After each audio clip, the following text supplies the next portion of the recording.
Hello, everyone. So, I don't really do a lot of makeup, but I'm just going to do something right now because that's just what I want to do. But I came on here because I wanted to talk about anxiety and how real anxiety is, how annoying anxiety is. But, we all suffer from something, whether it's anxiety, whether it's depression, we all have our issues. We may not have anxiety really bad, but we still may have it. And I am one who suffers from anxiety. So I've suffered from anxiety for a while, and at one point I was on medicine for it, and then I got off because I was like, I don't really want to be on medicine. Even though it made me feel really good, I will say that. But I was still like, I don't want to be on anybody's medicine because I felt like I could get through it on my own.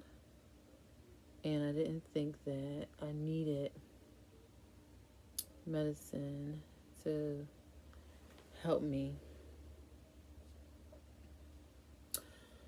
But at the point I did. So at that point I did anyway, I should say. So let's just go back a little while ago. So a few months ago, I something traumatic happened to me. I can't even tell you what it was. I shared this on my Facebook, but I'm gonna go through it again. Something traumatic happened to me.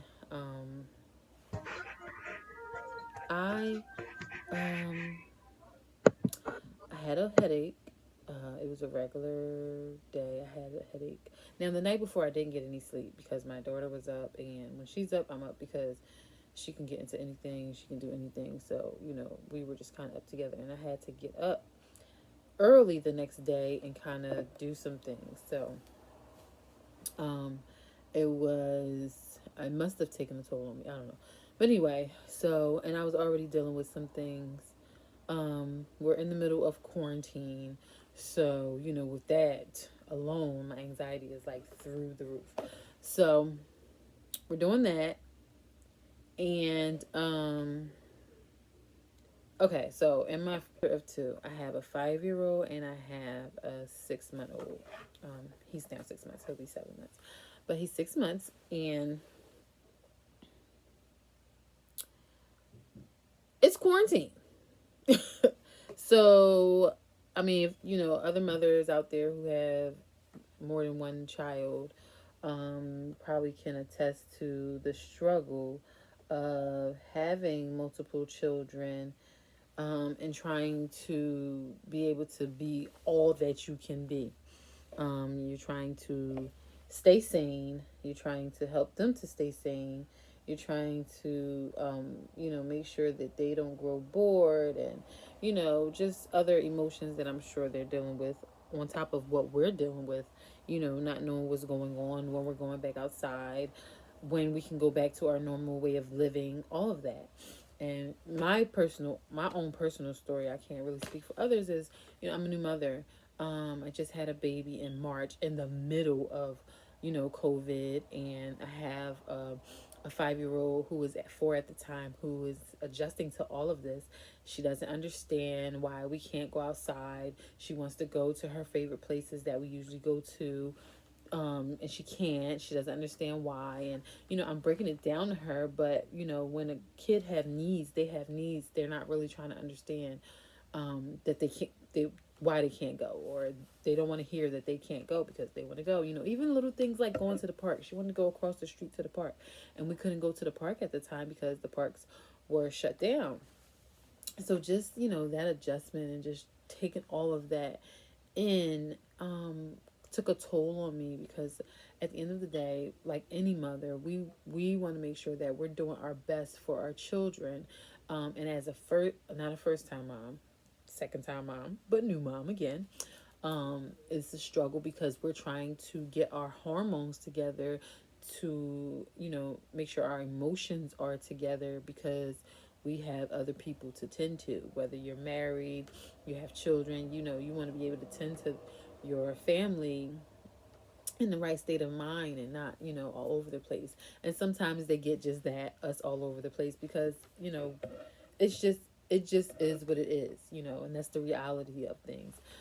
Um, but it was taking an effect on my anxiety. Other things was taking an effect on my anxiety as well. Just outside things were, kind of coming in and messing with my anxiety, because whether it was people and just constantly creating hostile environments or hostile situations, or me just thinking about the future and what that looked like, me making sure that the family was good, making sure that I was doing what I needed to do as a mother, making sure that my daughter emotional health is intact, her mental health is intact, making sure the baby is okay, trying to create that bond between me and the baby because we just came home.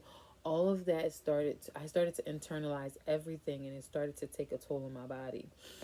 I can't really give you the date because I don't really remember the exact date, but I know it was a Thursday. I was sitting here and I was doing my hair. Sometime in August, I was sitting here doing my hair, and I started to well, I was already suffering with a headache. Now, the night before, the headache was so bad that I had to shut everything off and go to sleep. I woke up the next morning and I still had kind of a dull headache, but it wasn't as excruciating as it was the night before. So I was able to kind of still get things done, but I was very tired. I was withdrawn. I didn't really, want to do anything. When I stood up, I felt kind of shaky on my feet. So all I could do was really lay there and, nurse the baby. And I just gave my daughter her tablet because it was just like I didn't have any energy to do, really anything else.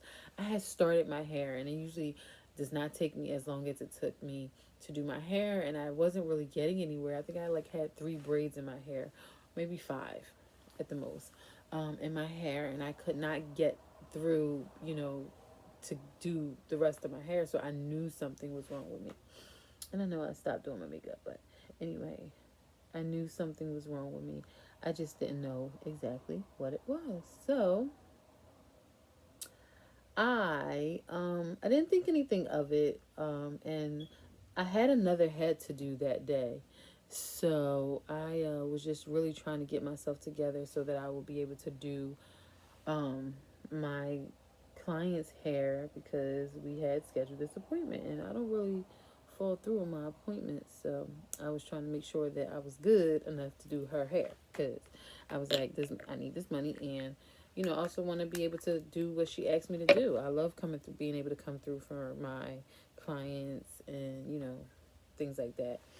And I was like, and it's funny because I was like, should I reschedule? And I'm like, no, because it's like last minute, and I don't want her to be mad or anything like that, or think that I'm trying to get her, or anything like that. So I didn't reschedule. I just kept on pushing myself, like I can do it, I can do it, I can do it. Well, I got in the shower. I went to get in the shower, and my legs started to buckle, like they were like really buckling, and I was like, I don't know what's wrong with me, but I felt this heaviness come over me where I couldn't keep my eyes open. So I was like, I need to get out the shower before I fall and have an accident, and I didn't want that to happen because I don't like people having to, worry about me. So I was like, and my husband is worried. He really, he feels some type of way when like I'm sick and stuff. Like he's a good husband. He's like right there, like no. So I was like, I don't, want him to worry that I'm like, I gotta take care of these kids. I'm thinking like I gotta take care of these kids. I cannot afford to get sick. So let me just get out the tub because I'll be all right. Well, I got out the shower, went in my mom's room, and I laid on, like, I didn't lay all the way on her bed, but I was like, half of my body was on her bed and I was standing up. And I was like, Mom, I um I was like, I don't feel right. My legs are buckling. And then I just started laughing. Like, I was laughing uncontrollably. And I was like, I don't. My mom was like, Tasha, what's so funny? And I was like, I don't know. And I just kept laughing. It was the weirdest thing ever. And she was like, Tasha, get up. And by that time, I couldn't move. I could not move. And so she was like, Tasha, get up. I was like, Mommy, I cannot move. So now I'm crying because I can't move. My legs locked and I couldn't move my body. Like, I was trying to lift up. I couldn't lift up. So it was just like really bad. It was just really bad. It was really bad. Really, really, really bad. So eventually we called my husband. Well, my mom called my husband in there, and she's like, Edward, she can't move, whatever. So he comes in and he puts me on the bed, and he I don't like my eyebrows. I don't really like how they came out, but he puts me on the bed and he proceeds to, ask me what's wrong. And by this time, I'm like locked like this. I can't move. My eyes aren't opening. My face feel like it's drooping down. Like, it was just the weirdest feeling ever. Um, and I was like, babe, I cannot move. I don't know what's going on. And I'm still crying because I really don't know what's going on. And now I'm scared because, like, what just happened to me? And so he's like, we need to call 911. So my mom is calling 911. She's on the phone with them, and she's telling them basically everything that's going on because they're asking questions. Because I know they're asking questions because she's answering them, and she's trying to ask me questions, but I can't answer her because I'm literally stuck. Like, mouth was stuck. Everything was just stuck. It was just like the weirdest thing ever. And I had never had this happen to me, so I'm scared. So I'm thinking, like, Lord, I hope I'm not having a stroke. Um, so now I'm praying. I'm like, God, please help me. I don't want to die like this. I hope I'm not having a stroke. Like, whatever this is, God, just let it pass or whatever. So I'm just still stuck. So my mom's like, can you lift your arms? And I'm like, no. She's like, can you lift your legs? And I'm like, no, I cannot lift anything. I cannot move. Like, I'm not playing. I really cannot move. So she's telling the people on the phone this. So long story short, the ambulance come and the paramedics, they come in and they're asking me a bunch of questions, and I'm crying still because I can't move. And it's been well over a half an hour or so and I still can't move. And so they come in and they're asking me questions and trying to see what's going on, and nobody has an answer pretty much. So they put me in the ambulance um, to go to the hospital because I'm stuck. And so we go to the hospital, and when I get in the ambulance, I'm talking to my husband and I'm laughing. And he's like, babe, what's going on? And I'm like, I don't know. I'm not even trying to laugh. Like, because I don't find anything funny because I can't move. So I'm not trying to laugh. It's just, I don't know. Like, I don't know I don't know. I don't know what happened.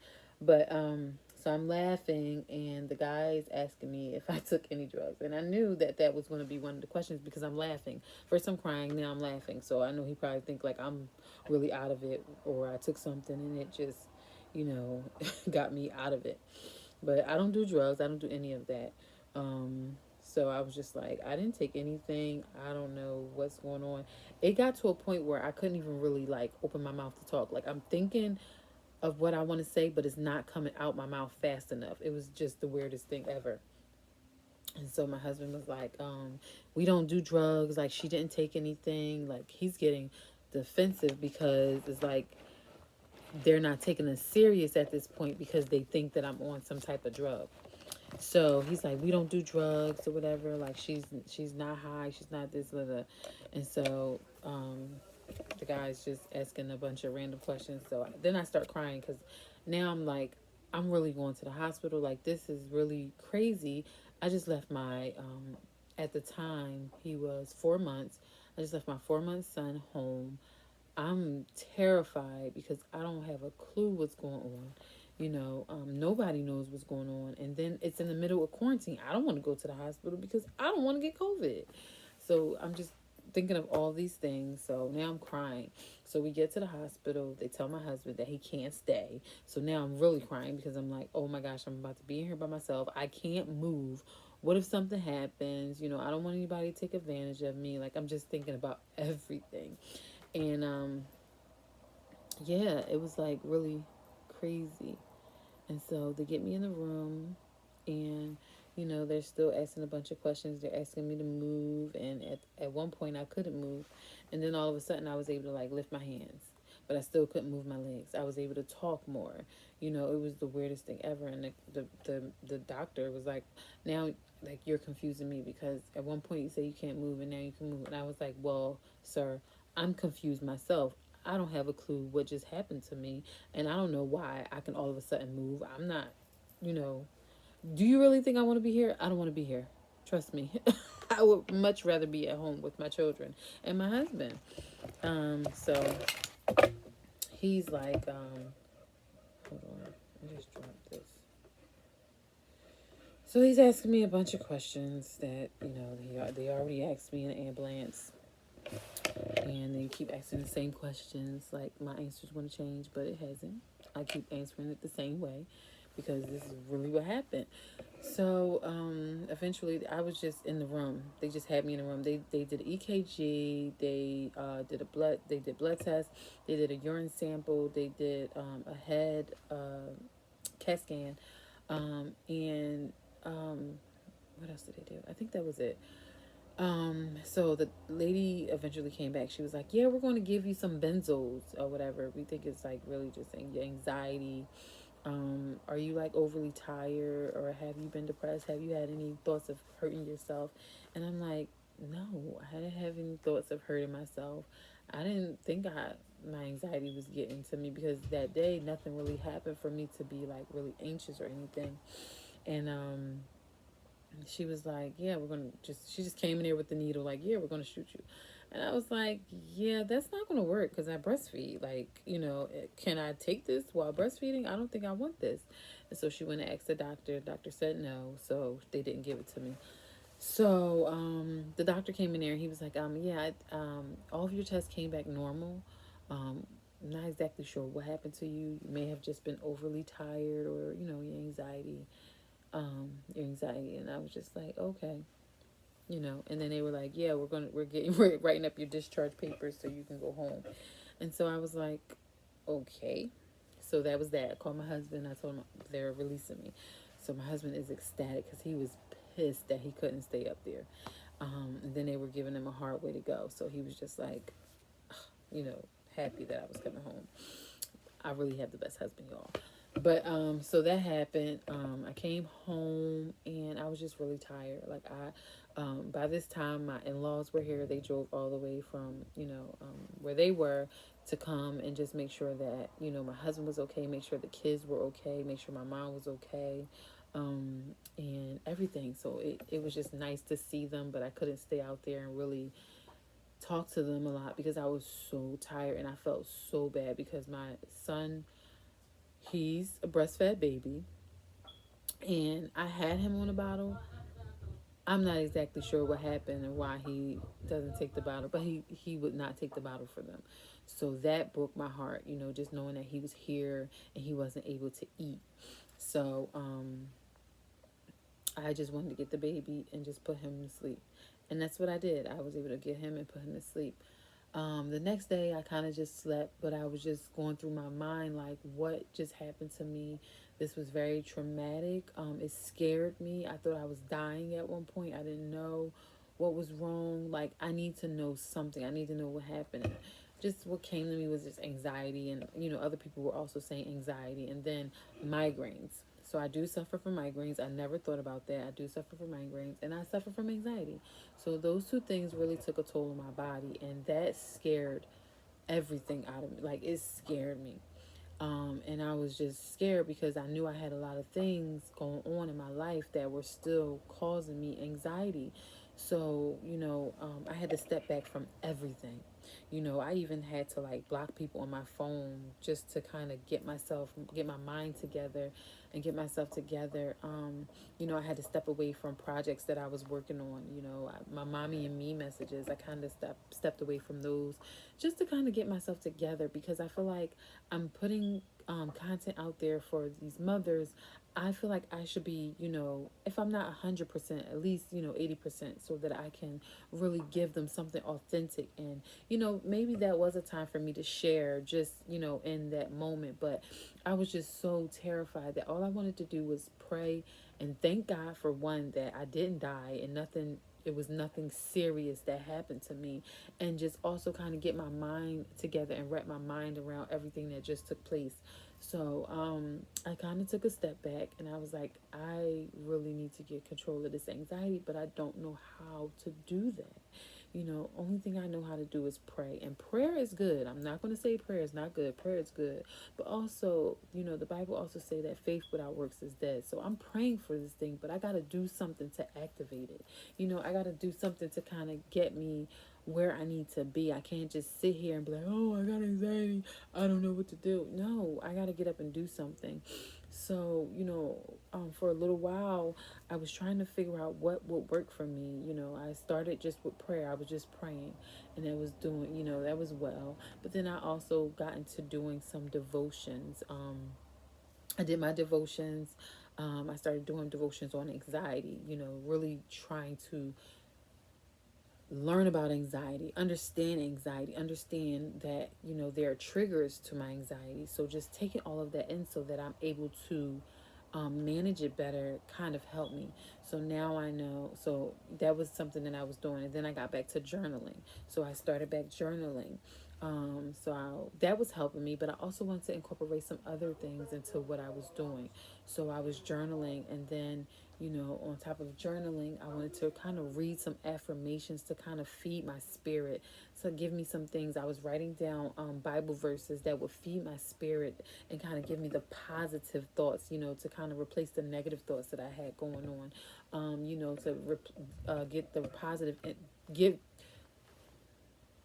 so I wanted to replace the negative thoughts with positive thoughts, and I wanted to replace the negative energy with positive energy. So I was doing daily affirmations to kind of remind myself who I was and whose child I was and who I belonged to. So those were some of the things that I was doing, just to kind of get myself together. And then also just really dealing with the root causes of what I was battling with, and just like things that I've gone through in my past, like coming face to face with those things and saying, you don't have any control of me anymore.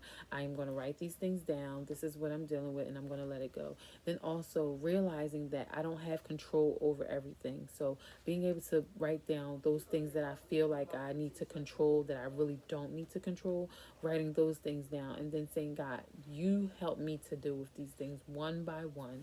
I cast all my cares, all my worries on you, and really, staying true to that and believing that. So that was another thing that I had to do to kind of get myself together. And then journaling. Journaling is a big thing for me because I love to write.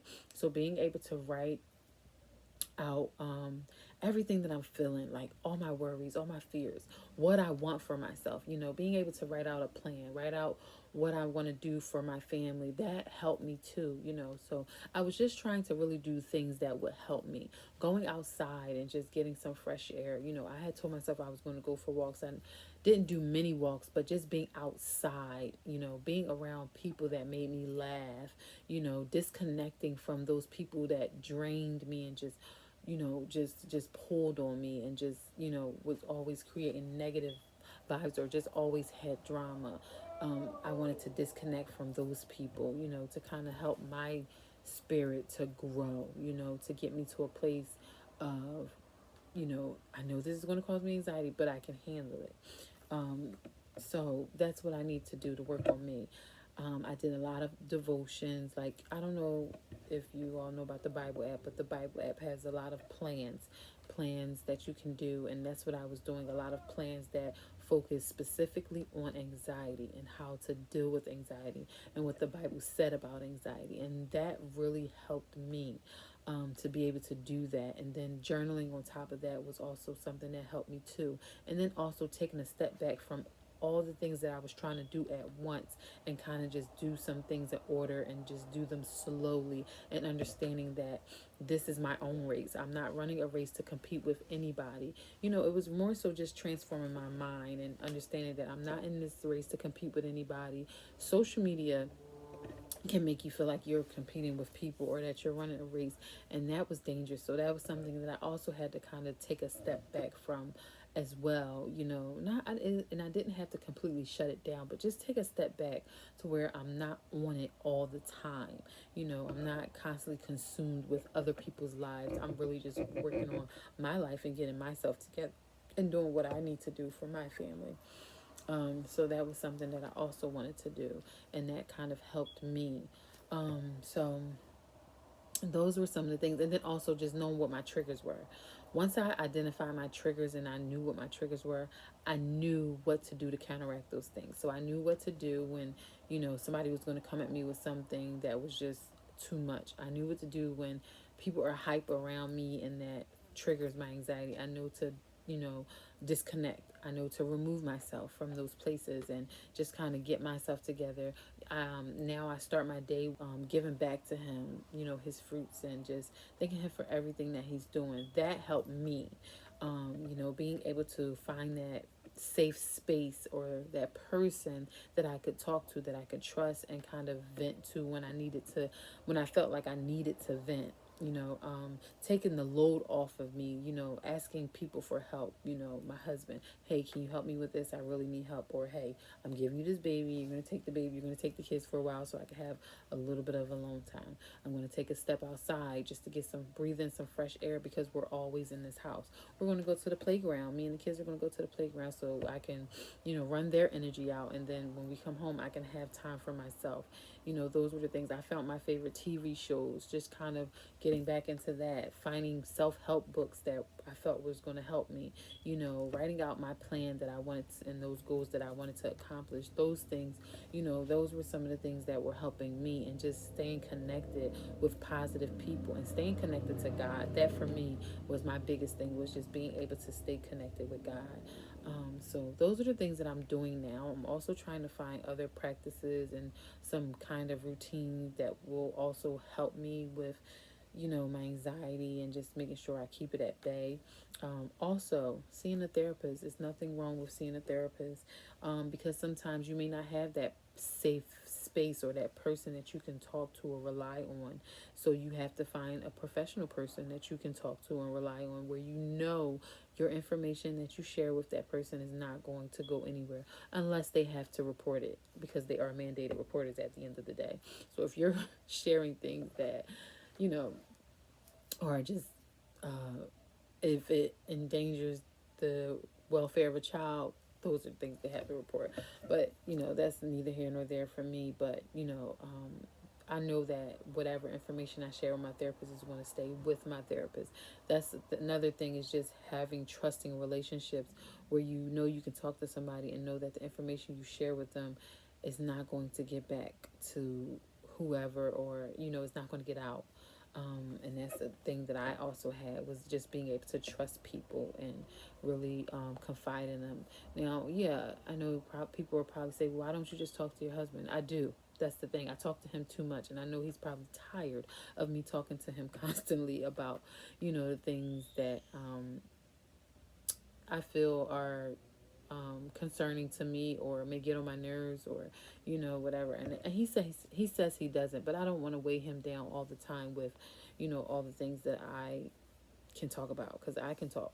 So as you can see, so hopefully this video really helps someone, because that's my end goal, is just being able to help somebody who also is struggling with anxiety and just needs an outlet and doesn't know what to do or where to start with just managing your anxiety and getting it under control, because anxiety does not control you. You control your anxiety.